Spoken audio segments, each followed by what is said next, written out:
Орой тавиу дээр нь харилцаагаа зосч, хожимдоогүй дээр нь амьдралаа бүхэл. Салах уу байх уу гэж эргэлзэж бичсэн нэгэн загтлыг яг одоо задлах гэж байна. Гэр бүлийн радиогийн салах уу байх уу нэвтрүүлэг.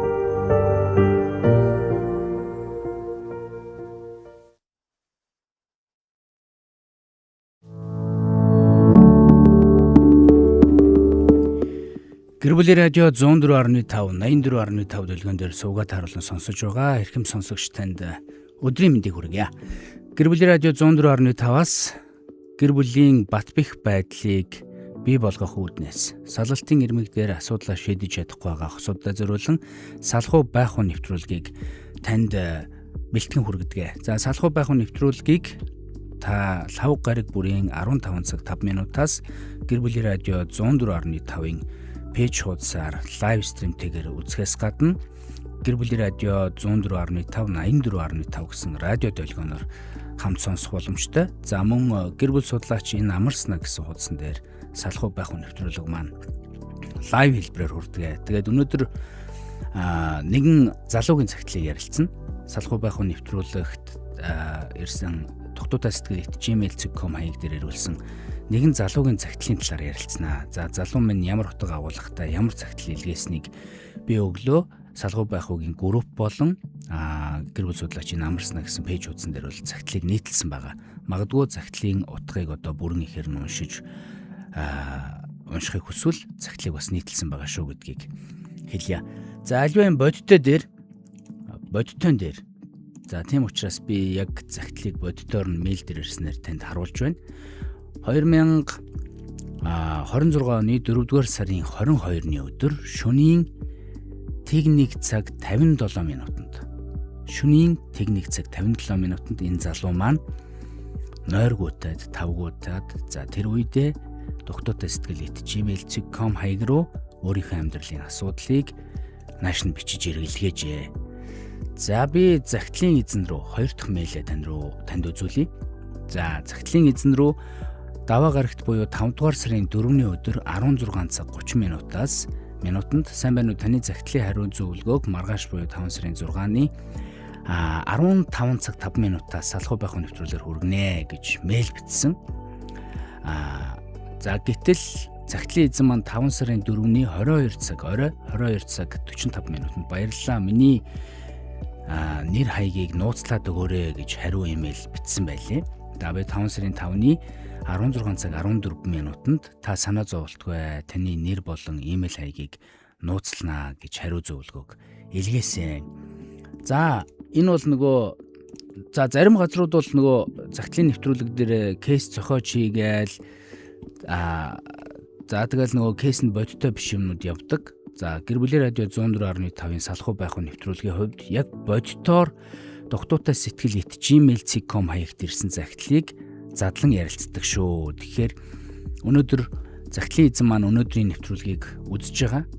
Магадгүй радиогоор сонсож байгаа. Тэгэхээр загтлын доор болон лайвын доор сэтгэгдэл хэлбэрээр өөрийгөө илэрхийлэхдээ загтлын эзэн маань магадгүй эмзэг байгаа учраас, хэцүү байгаа учраас ойлгосон өнгөйсаар тухайн загтлын доор тухайн нэвтрүүлгийн доор коммент сэтгэгдлээ үлдээгээрэй гэж хэлэх байна. За олон юм ярилгүйгээр яг одоо загтлыг дуудаж өгье. Ямар утга агуулгатай загтал ирснийг хамтдаа сонсъё. За би танд сайхан дуудаж өгье. Сайн байна уу? Танд захиан унших өдрийн мэнд хүргэе. Би 42 настай эхнэр 2 хүүхдийн хамт амьдардаг нэгэн байна. Гэр бүл болоод 19 жилийн өрөөзөж байна. Том охин маань 18 настай. Бага охин маань 11 настай. Манайх яах вэ? Жирийн дундаж нэг айл. Эхнэр нэг дэлгүүрт ажилладаг. Би найзуудтайгаа хуваарь ажил хийдэг. Манай эхнэр жоохон шоу талдаа л да. Манай энч найзын төрсөн өдөр тэрч ажлынхны гардаг өдөр гэдэл гараад явдаг. Нээлдэг ажлын эгчнэр нь болоод дотны найзууд нь бүгд салсан сарнсан ганц бие хүчрхэг эмэгтэйчүүд байдаг. Сүүлийн 2 сар гарan Тэр нь бүр дэндээд ойр ойрхон гардаг. Гарахаараа шөнийн 4-5-аас нааш ирэхгүй. Залгаад утсаа авахгүй. Тэгж нэг юм авахаараа одоо орлоо гэдээ алга болчихно. Сүүлдээ бүр хоногоор явдаг болсон. Шөнө ирэхгүй болохоор нь залгахаар шууд утсаа унтраачдаг. Мэдээж маргааш нь гэрт явгүй ирэл гардаг. Яасан гэхээр машинтаа унтчихсан байсан, ингэсэн байсан, тэгсэн байсан гэдэл бөө юм ярина. Тэгээд дэгсхийгээд л өнгөрнө. Нэг шөнө би гадуур халтууранд явж байгаад буудлын гаднаас машиныг хөдөлж байхыг харсан. Гайхаад ихнэрлүүгөө залгасан чинь найзтайгаа машинд юм ярьж сууж байгаад одоо харж байна гэдэг юм. Тэгээд л өнгөрсөн. Саяхан нэг орой саунаас гарч байна. Одоо очлоо гэсэн. Цаг үлээлээ байдаггүй. Залгалаа утсаа авдаггүй. Би бүр бачимдаад байрны гадаа гараад алхаж байсан чинь машинын зам дээр зогсож байна. Ойртод очсон чинь нэг залуутай видео кол хийж байна. Их л дотны ярилцж байх юм. Очоод хаалгыг нь татсан чинь сандраа тасалж байна. Тэгэхээр нь утсыг нь аваад үзсэн чинь их дот нь янаг үгсээр харилцсан бөөн чат байсан. Хоорондоо байнга видео кол хийдэг бололтой. Наана нь бас 2 залуутай бичсэн чат байгаа юм. Нэг нь юу хийж байна гэсэн манай хүн гэртээ байна гэсэн чинь нөгөөх нь ок гэсэн байгаа. Гадуур авил яах гэж байгаа. Би маш тайвнаар ярилцъя гэд ярилцлаа. Гэтэл 2 сар гарны өмнө эргэн дурсгүйгээд бааранд хэсэг найзуудаараа явж байгаад нөгөө залуустай танилцсан юм гин. Тэрнээс хойш нэгэнтээ нэг тотон чадалдаг болсон гин. Нөгөө залуу нь байнга халамжилж чат бичдэг гин. Хол эзэн үү, гадаа хүүтэн байна, даруу зай, сайхан амраараа гэдэл. Чатын хайраар дутаагааг үгнэ. Тэгээд л сайхан байсан юм баха. Саяхан өнгөрсөн 7 хоногт манай эхнэр өглөө ажилдаа гараад явсан. Тэгсэн үдээс хойш нь дарханд байдаг нэг найзтайгаа зураг авахулаад явуулснаа. Бид 2 ээж мод явж байна гэсэн чат ирсэн. Буцаага залгасан чинь утсаа унтраасан байсан. Найзынх нь байр байдлыг харахад ямар ч ээж мод явж байгаа шинжгүй албаны хувцастай авахулсан байсан. Тэр үед л нөгөө залуутайгаа явж байсан юм байна лээ. За тэгээд утасныг нь үзнээс хойш дотор нэг л давчтаад үнэхээр хэцүү байсан. Шүн нойр хүрэхгүй, хоол орохгүй шаналаастай. Эхлээд ивэр ярилцаж байгаад сүүлдээ дэвчгээ байгаад гар зэг. Манай эхнэрийн амнаас уучлаарай гэдэг нэг ч үг гараагүй.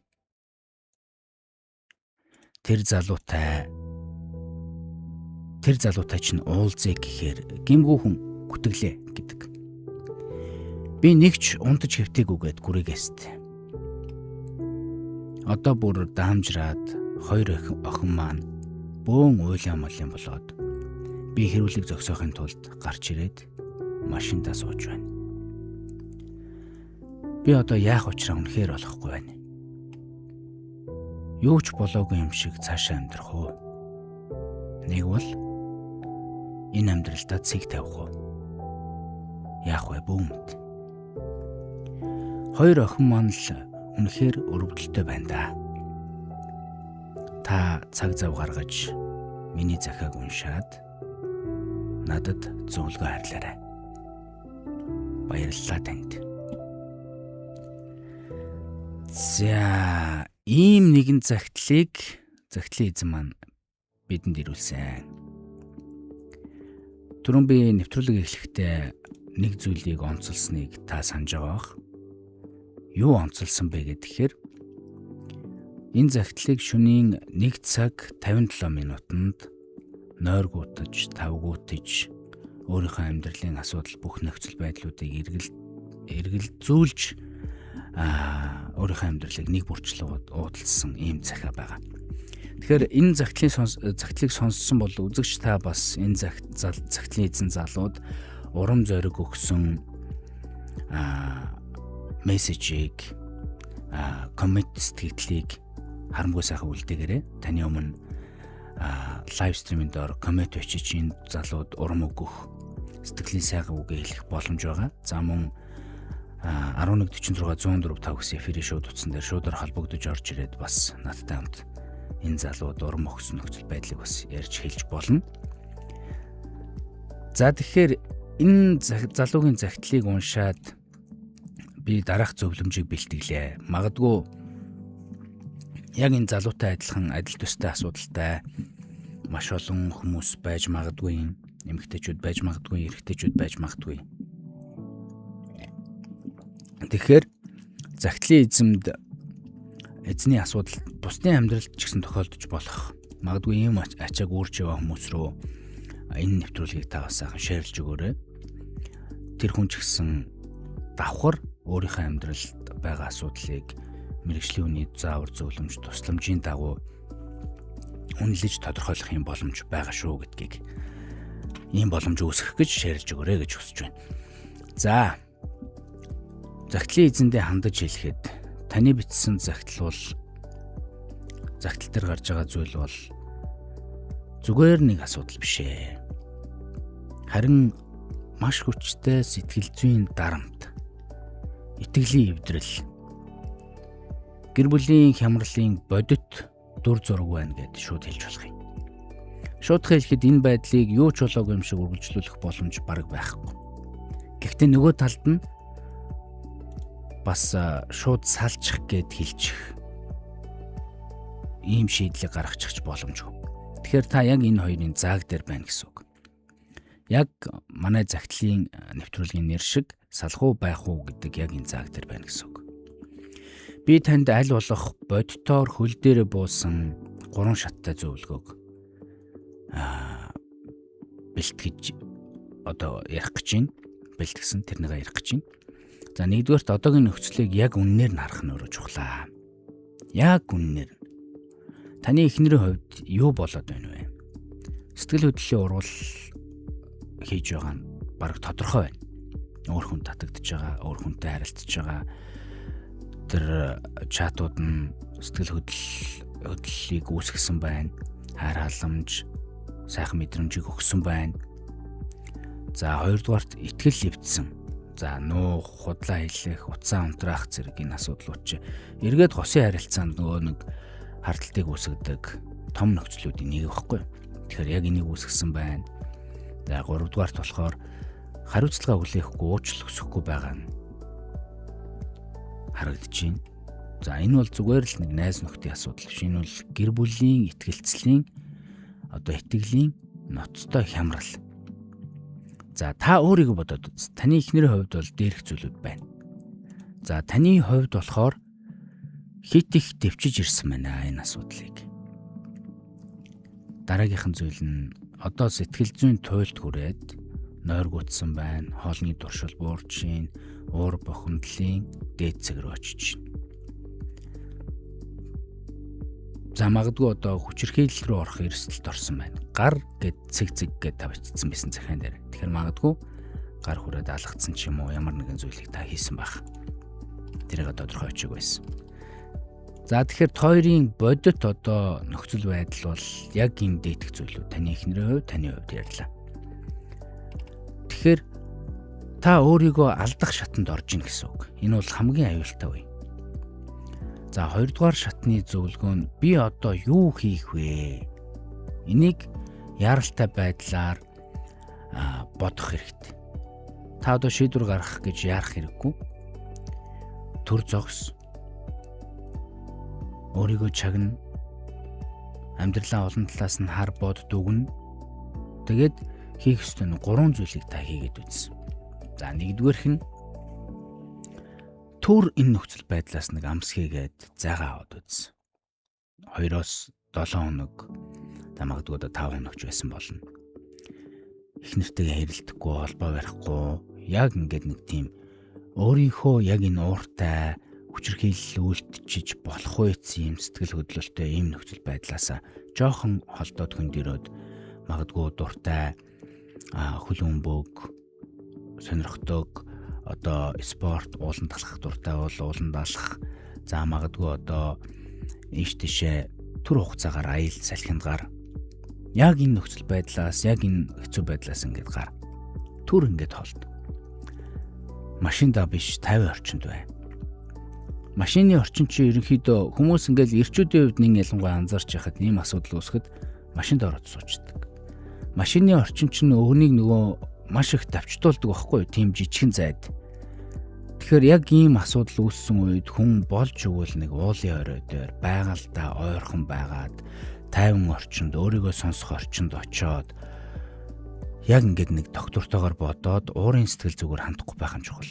За 7 хоног, 5-7 хоног, 2-7 хоног зай байр гэж байгаа энэ нөхцөл байдлыг бол нэг талаасаа одоо бас буруугаар ойлгож болохгүй. Зай байр гэхээр яг энэ үед ингээл түр хамсгийгээл зайгаа барихтаа хүмүүсийн хийдэг зүйл нь яг юу байдаг вэ гэхээр нөгөө нэг алкогол хэргэлдэг, найзуудтайгаа ингэдэг гээл зүүн юмнууд байдаг. Тэгэхээр тийм сөрөг байдлаар биш, аль болох яг энэ нөхцөл байдлаас л өөрийгөө таслаад би одоо өрхийн тэргүү хүн, аав хүн, энэ хүний удлаа үнэмч нөхөр хүн. Тэгэхээр энэ асуудал дээр би хэрхэн яаж шийдвэр гаргах вэ гэдэг дээр миний зөвлөсөн зөвлөмжийг дахин сонсоод аль болох эргэлзэхгүй эргээд харамсахгүй тийм зөв сонголтыг шийдвэр гаргах юм чухлаа. За нэгдүгээр төр заавах. За хоёрдугаарх асуудал нь юу вэ гэхээр бие докторжуулах нь чухал.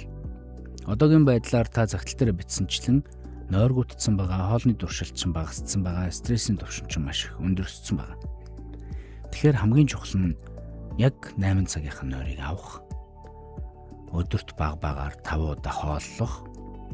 За нэг ялангуяа энэ үед арх согтууруулах ундааны зүйлийг яг энэ үед ер нь хэрэглэхгүй бүр тасхорвол зүгээр байдаг. Хүмүүсийн хувьд яадаг вэ гэхээр өөрийгөө тайвшруулах гээд асуудлыг мартах гээд яг ийм нөгөө алкогол хэрэглэх юм тохиолдлууд байдаг. Энэ нь өөрөө эргээд магадгүй одоо бие барих чадваргүй болсон үедээ нөгөө үнтэйгээ уцаар залгах юм уу, биечлэн уулзах юм уу, ямар нэгэн байдлаар харилцаа үүсгээд нөгөө хүнийг янз бүрийн байдлаар доромжлох, гар хүрэх гэдэг нөгөө хүчирхийллийн үйлдэлүүдийг хийхэд хүргээд идэг. Тэгэхээр аль болох өөрийгөө контролыг алдахгүй тулд алкоголыг бүр мөс ойрох. За, унтах, хоол идэх, алкоголоос хол байх. За, 3 дугаарх нэг чухал зүйл нь хүүхдүүдэд хамгаалах.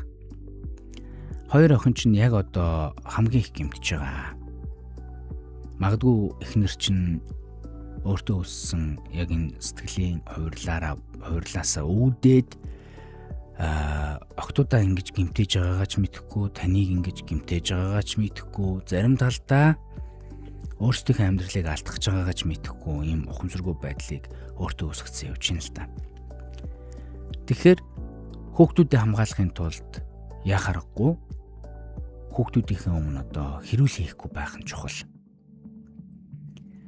Аав ээж нь асуудлаа шийдэж байгаа гэж тайван байдлаар хүүхдүүдэд тайлбарлах, бүх зүйл сайхан болно гэж хүүхдүүдэд хэлэх, ээжийнх нь өгч чадахгүйгаа хайр халамжийг аав нь өгөх, тэрвэрэх энэ чухал зүйлүүдийг хийх нь өөрөө хэрэгтэй. За дараагийн нэг чухал алхам бол нөгөө шийдвэр гаргах. Та хоёр замын өмнө байна. Гэхдээ аль аль нь нөхцөлтэй. Энэ хоёр зам нь аль аль нь нөхцөлтэй. За нэг дэх сонголт нь гэр бүлээ аврах. За гэр бүлээ аврах байдлын нөхцөл нь юу гэхээр 3 нөхцөлийг та өөртөө тавьж болно. Нэг дэх сонголт нь 3 нөхцөлт. Эхнэрээ одоо үннээ хүлээн зөвшөөрөх. За хоёрт эхнэр чинь танаас уучлалтгүй байх. За гуравт тэр хүнтэйгээ харилцаагаа бүрэн таслан зогсоох. Энэ 3 нөхцөлийг эхнэртэй тавих хэрэгтэй. Энэ 3 нөхцөлийг эхнэр чинь хүлээн зөвшөөрч чадчихвэл нэг дэх сонголтыг та хийж болох юм. За дараа нь мэдээж нөгөө над дээр зөвлөгөө авч болно.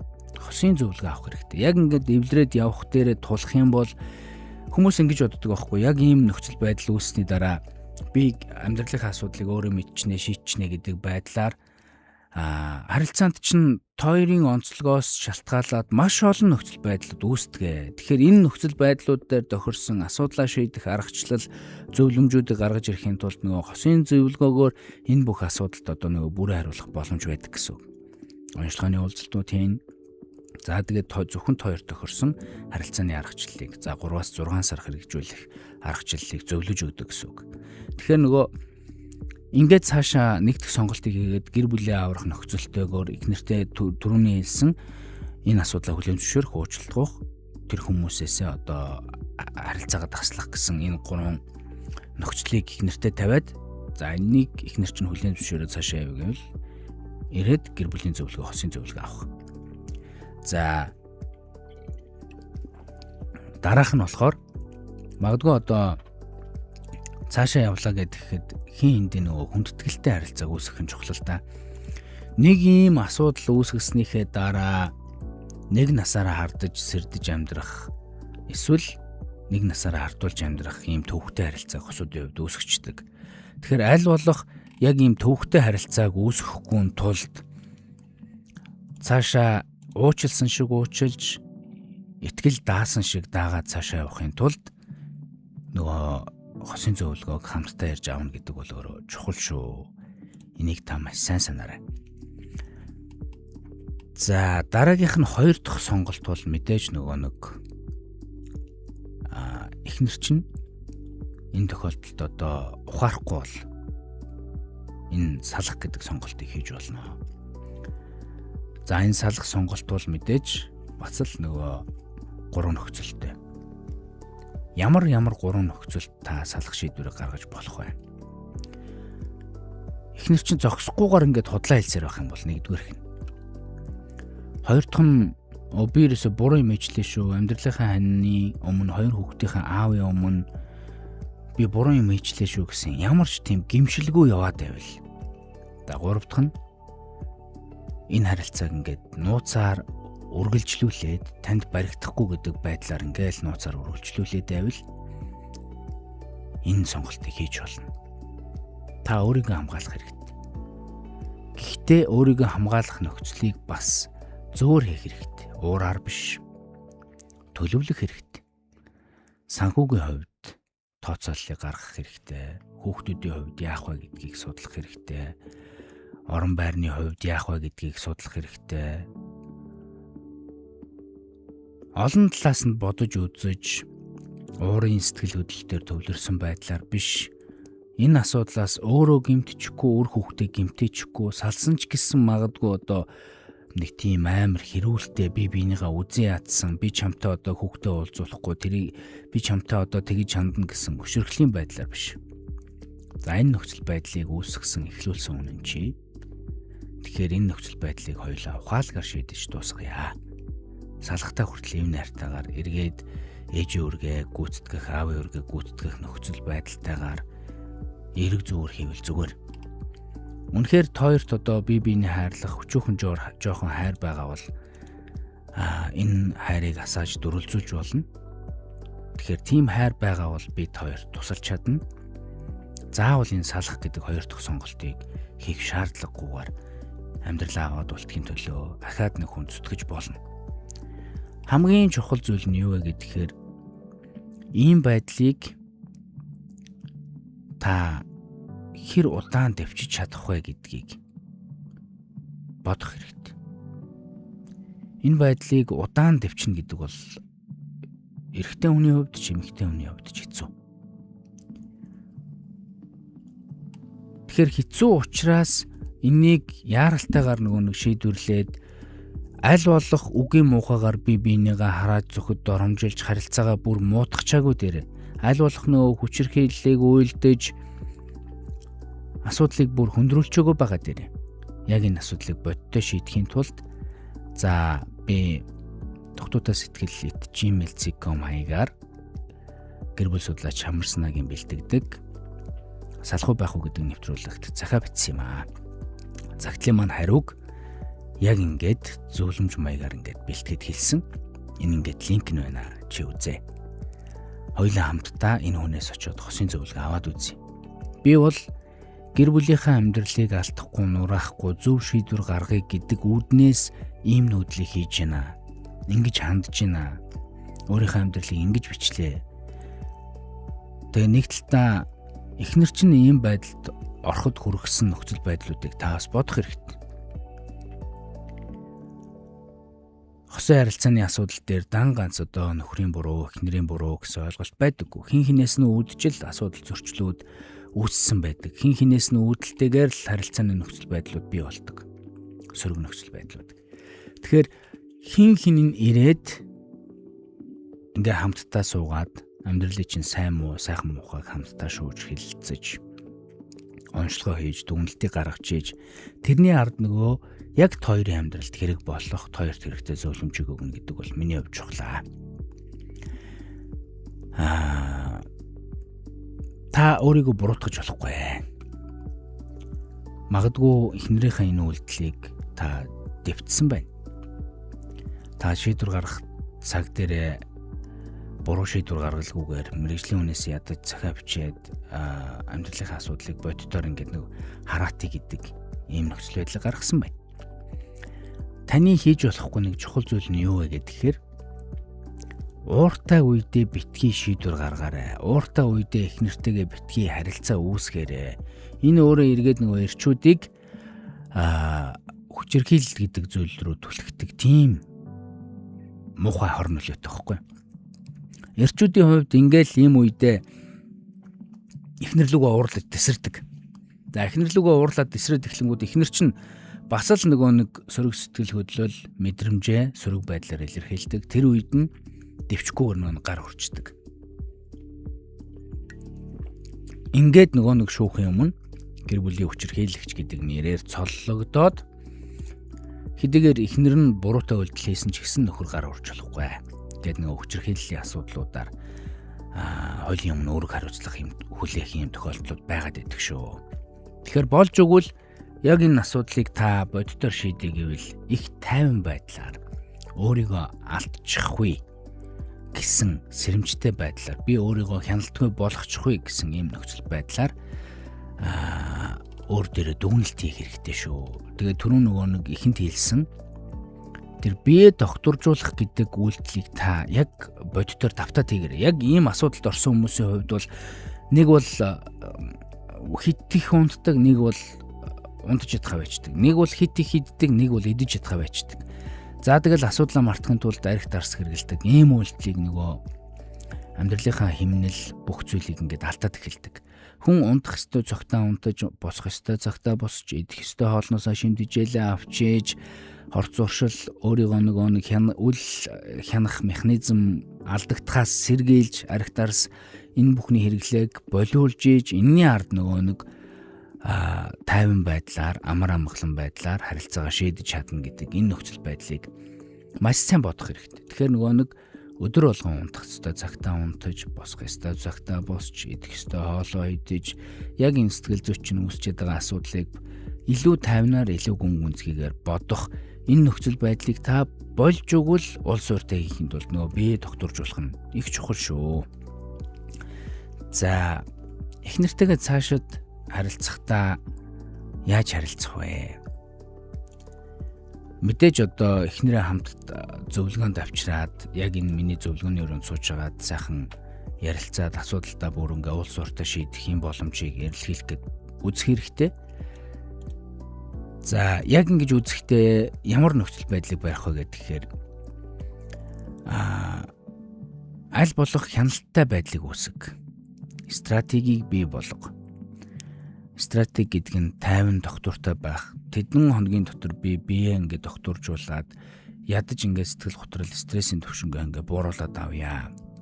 За энэний ард эхнэртээ би өөрийгөө илэрхийлье. За өөрийгөө илэрхийлж ярихынхаа өмнө өөрийгөө бэлтгэх хэрэгтэй. Яаж бэлтгэх вэ гэхээр за ханиа наашаа суучих. Би чамайг доромжлох гэж, гутаах гэж, хэрүүл хийх гэж яг энэ яриаг ингээ хийхийг хүсэхгүй байна. Би үннийг мэдэх гэж ярьж байна. Би ойрлохгүй. Хариулт таалагдахгүй байсан ч таслахгүй сонсно. Яг юу болсныг, яагаад тийм болсныг надад чин үнээр сайхан яриад өгөөч. Гэт эхнэртэйгээ яг энэ талаар ярих. Хэрвээ та уурлах гал эхлүүл тэр яриаг ингээ хойшлуул. За төр зогсож идэх үү? Төр зогсож. Энэ хүртэл би сонслоо. Яг удаа би нөгөө диско байгаа учраас уурлах гээд байна. Уурлаад би чамайг алдаатай чинь хамт аимшигтай муухай үгээр муухай үйлдэлэр чичилж магадгүй. Тэгэхээр энэ нүрээд хоёул төр пауз авъя гэд яриагаа төр зогсоох. Яриаг эхлүүлэхдээ магадгүй та ингэж эхэл. Энэ эхлэл бол өөрөө чухал байдаг аахгүй юу? Яг ийм харилцааны дараа эхлэл бол үнэхээр чухал.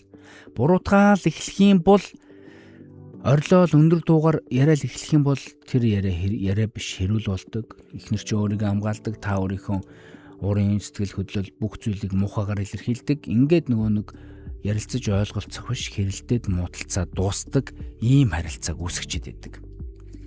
Тэгэхээр болж өгвөл зөв эхлэлийг тавь. За зөв эхлэлийг тавих хамгийн бодиттой алхам, бодиттой зүйл нь юу вэ гэхээр өөрийгөө та ингэж илэрхийлвэл зүгээр. Би чамтай тайван яг чин сэтгэлээс ингэж ярилцмаар байна. Түрүү хэлсэнчлэн би хэрүүлэх гэж биш. Энэ яриаг би хэрүүлэх гэж эхлүүлээгүй шүү. Харин бидний амьдралыг яг одоо хаашаа ирэх вэ гэдэг ийм чухал жолоо чиний аманд, миний аманд, чиний тархинд, миний тархинд, чиний зүрхэнд, миний зүрхэнд байна. Тэгэхээр би ингээд тайван яг үннээрээ чин сэтгэлээсээ ингээд ярилцахыг хүсэж байна. Хэрүүлэмээргүй байна. Мэдээж надад өвдөлтүүд их байгаа. Мэдээж надад уралмаар, орилмоор, чарламар зүйлүүд байгаа. Гэхдээ би энэ бүхнийг төвчээд чамтай яг чин сэтгэлээсээ ярилцмаар байна гэдэг дээр буух хэрэгтэй. Хүмүүст ихгүйгээр чи намайг хуурсан, чи буруу хүн, чамаас болж л би ийм болсон гэдэг ийм харилцааг эхлүүлэх гэдэг. Тэгэхээр ингэх юм бол ерөөсө болохгүй ш. Тэгэхээр тайван байдлаар миний зөвлснөөр их нэртэй яриагаа эхлэв. За дараагийнх нь нэг чухал зүйл бол мэдрэмжээ хэлэх. Мэдрэмжээ хэлэхдээ буруутгахгүйгээр хэлэх.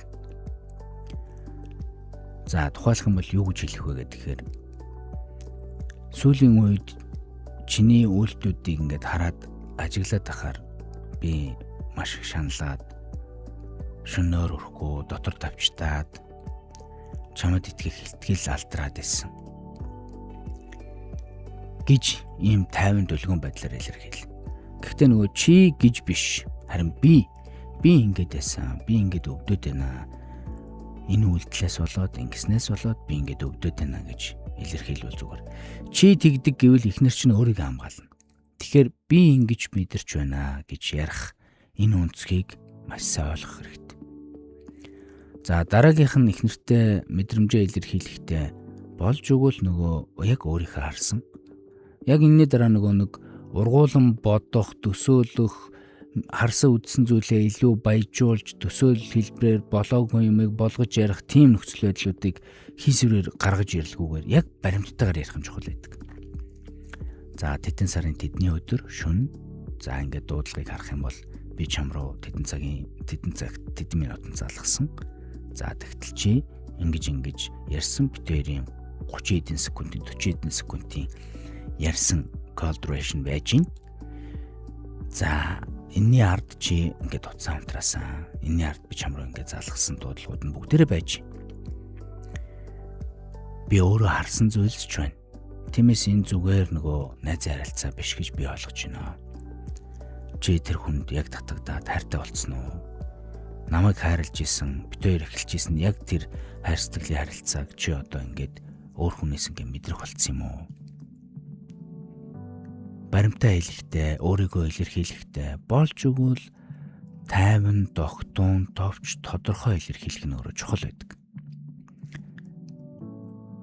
Шалгах, мөрдөх, тагнах маягаар үнийг бол илэрхийлж болдог. Шалгах, мөрдөх, тагнах маягаар одоо яг энэ болсон нөхцөл байдлуудыг ингээл илэрхийлээд эхлэх юм бол юу үүсдэг вэ гэхээр нөгөө хүнд хамгаалах механизм үүсдэг. Тэгэхээр чи намайг ингээд тагнсан л байж шүү дээ, мөрдсөн л байж шүү дээ. Чи тэгвэл тэнцээд юу хийж явж ирсэн? гэл ингээл нөгөө сөрөг харилцаа үүсдэг. Тэгэхээр шалгалсан, мөрдсөн, тагнасан ийм хэлбэрээр биш, аль болох боддоор өөрийнхөө мэдрэмжийг илэрхийлээд баримттайгаар эдгээр зүйлүүдийг үзүүлээд тайван тогтун байдлаар ярих нь өөрөө чухал.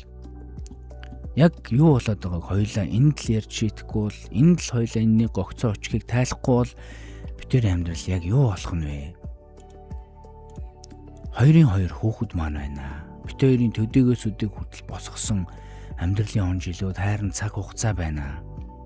Тэгэхээр чи нэг зогсоод яг энэ нөхцөл байдал дээр ингээд асуугаад үзэх хэрэгтэй. Чи яг тэр хүнтэйгээ сэтгэл зүйн хувьд холбоотой болсон уу? Чи яг энэ харилцаагаа үргэлжлүүлээд цаашаа ингээд явахыг хүсэж байна уу? Үргэлжлүүлээд явна гэхээр мэдээж намайг орхино, өөр хүүхдүүдэд орхино. Яг одоо элэг бүхэн амьдралаа цуцлуулна. Энэ амьдралыг маань бидний ажлын газрынхан төдийгүй бидний ойр дотн байдаг аав ээж ах дүү нар бүгдээрээ мэднэ. Бид хоёр хуулийн өмнө яг ингээд аль бисээр гэр бүл биш болох ийм харилцаар очноо. Яг ингээд тодорхой асуух хэрэгтэй. Яг одоо тодорхой асуугаад яг энэ нөхцөл байдлуудыг эхнэрээсээ нөгөө нэг тойруулахгүйгээр яг тодорхой асуух. Энэ бол өөрөө чухал. Яг ийм зүйл гарсны дараа яг шууд хэлж чаддаггүй тойруулаад тэгчлөө ингэчлөө гэсэн нүдлүүдийг нүгэд ах хэрэггүй. Яг ингээд тайван сууж байгаа тоочны, товчны тодорхой энэ асуудлыг илэрхийлээд гэхдээ уураар биш уцаараар биш тайван баримттай зөв өнгөйсаар яриад ингээд эхлэх юм бол эхнэр чинь нэрээ юу блэ гэж бодно. Хэрвээ та гэр бүлээ аврахыг хүсчихвэл мөн эхнэр чинь ингэж хүсчихвэл амьдралаа үргэлжлүүлэхээр шийдэж байгаа бол хоёрт 3 зүйл хэрэгтэй. Нэгдүгürt яг үнэн байдал. Яг үнэн байдал. Эхнэрийн хувьд ч үнэн байдал, таны хувьд ч үнэн байдал. Яг энэний ард би яг үнэхээр эхнэрээ уучлаа авч чаднаа. Энэ бол үнэн гэсэн байдал. За би үнэхээр алдаа гаргасан. Энэ хүнтэй би төр зүр сэтгэлийн холбоо үүсгэжээ. Нөхөр маань ийм байсан учраас магадгүй бид хоёрын харилцаа тэдэн оны тэдэн сарын тэдэнд ингэж доголцсон учраас сэтгэлд ийм үүсээд энийгээ эдгэхгүй нөхрөлтөөгөө ингэж тар тур гэж явсаар байгаад завсраар нэг залуу орж ирээд бид хоёр ийм харилцаа үүсгэжээ. Яг ингэж үннээ хүлээн зөвшөөрөх хин. Гэхдээ би одоо нөхөртөйгээ хамт хүүхдүүдтэйгээ хамт байхыг хүсэж байна. Эхнэртэйгээ хамт хүүхдүүдтэйгээ хамт байхыг хүсэж байна гэсэн яг энэ үнэн хэлбэр. За дараагийнх нь нэг чухал зүйл бол яг уучлал. Уучлалыг бүрэн үзүүлэх хэрэгтэй. Уучлан гэдэг хэцүүлдэ амаргүй. Уучлая гэдэл одоо уучлцдаг байсан бол бүх зүйл амархан. Нэг ялангуяа яг энэ хууралт, араар тавилалт энэний дараа үүсдэг энэ уучлал бол маш их өвдөлттэй. Маш их өвдөлт, маш их хичээл зүтгэл, маш их төсвөр төвчээрээр бийждэг ийм уучлал. Тэгэхээр энэ уучлалыг бүтээхийн тулд, энэ уучлалыг таны дотор бат бих барихын тулд нөгөө нэг хосын зөвлөгөөг хамтдаа ирж авах гэдэг чинь өөрөө маш чухал байдаг. За 3 дахь нэг чухал зүйл нь тэр хүнтэйгээ болон цаашид эсрэг хүсний хүмүүстэй одоо хэл хязгаартай харилцааг үүсгэж хэл хязгаар тавих. Энэ хүнтэйгээ харилцаанд бүрэн хэл хязгаар тавьж одоо дасан зогсооно. Ахиж харилцахгүй байх. За цаашдаа таныг уучлаад нөгөө эргээд хэвийн болтол эсрэг хүсний хүмүүстэй хэл хязгаартай харилцах. Энэ нөхцөл байдал бол өөрөө чухал. Яг ийм хэл хязгаарыг тавьж чадаагүй, яг ийм тайван байдлаар ярилцах чадахгүй бол нөгөө амьдрал аяндаа холддог. Энэ бол шаардлага биш, энэ бол амьдрах нөхцөл гэдгийг л эхнэртэй ойлгуул. Эхнэр чи үгүйсгэж магадгүй, ууралж магадгүй, эсвэл уйлж магадгүй. Гэхдээ та яриаг нь бүү тасал, битгий доромжил, зүгээр л сонс. Би шууд шийдвэр гаргахгүй. Гэхдээ энэ байдал хэвэр байж болохгүй. Хоёулаа бодох хугацаа хийндээ өгье.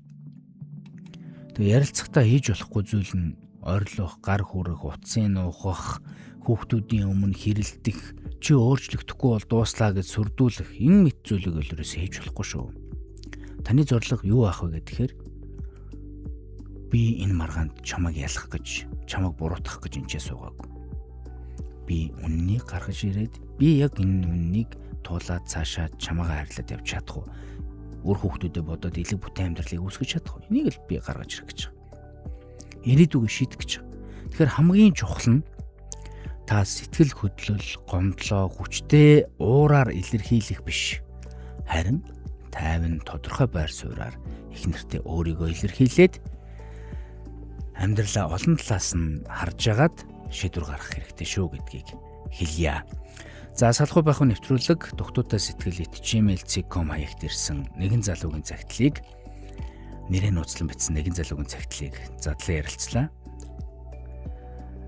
Дараагийн удаа таны загтлыг ч гэсэн задлан ярилцах боломж байгаа. Нэвтрүүлгийн эзэн залуу маань, загтлын эзэн залуу маань та эргэж холбогдоод их нэртэйгээ хамт зөвлөгөө авч иж илүү үр дүнтэй байна шүү гэдгийг танд хэлээд өнөөдрийнх нь нэвтрүүлгийг жаргая. Дараагийн 7 хоногийн лав гарагийн 15 цаг 5 минутанда эргээд уулзтлаа. Түр баяртай.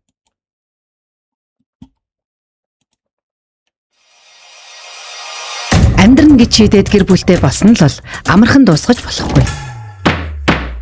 Эвдэрсэн итгэлцлээ засч эрүүл харилцаа бий болохыг хүсэж байгаа бол та Дугтуйтай сэтгэл @gmail.com хаягаар нэрээ нууцлаад загтал илгээж мэргэжлийн хүнээс зөвлөгөө аваарай. Дараагийн удаа таны загтлыг задлж ярилцъя. Салхуу байх уу нэвтрүүлэг.